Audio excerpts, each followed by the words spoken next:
aragal fanake devi ukatolo poko aragal fanake devi ya jortolo poko aragal fanake devi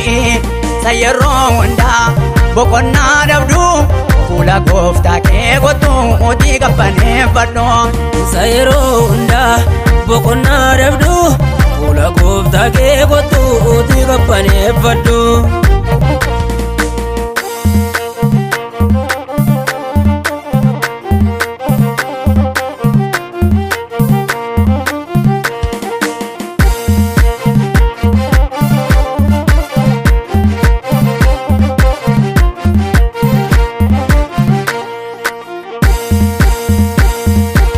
Sayero wanda bokonna dabdu imi mankes robsite te mata jabdu pula sa goto malo kabane fadu baake wando masavidi rakoke wanda vide ibeke wando masavidi eto bavado sayero wanda bokonna dabdu imi mankes robsite te mata jabdu pula sa goto malo kabane fadu baake wando masavidi eto bavado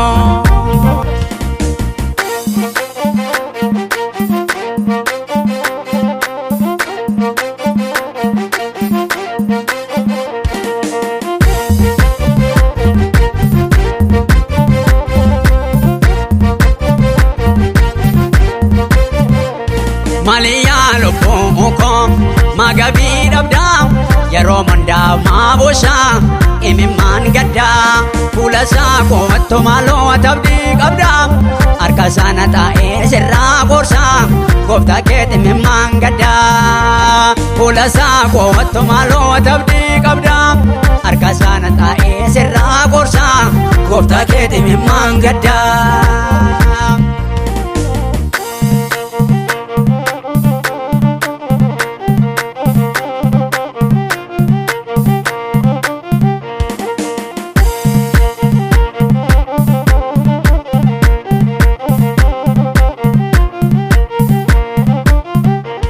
Obsiyalu poko obsan nabini sosobe mansira besa malorra fundideni hala kelalte lammi kelalte nanno kelalte hala kelalte abdin nabini gediran darbu jira chamne ke fayub jira ronke gutamo jira gofta ke wajneni obsiyalu poko obsan nabini sosobe mansira besa malorra fundideni hala kelalte nanno kelalte hado kelalte abdin nabini iwajijini ofimbidini summin nugini biyamba ini abdin kutini gideran darbu jira chamne ke fayub jira ronke gutamo jira gofta ke wajneni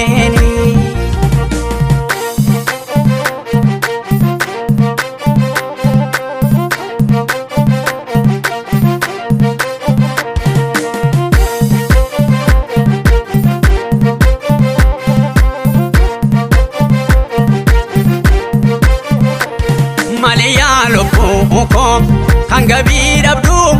ururse mashira fisa malona dagge faddu akadaima guddise qabdu gude dabatu sherrati ursite raftu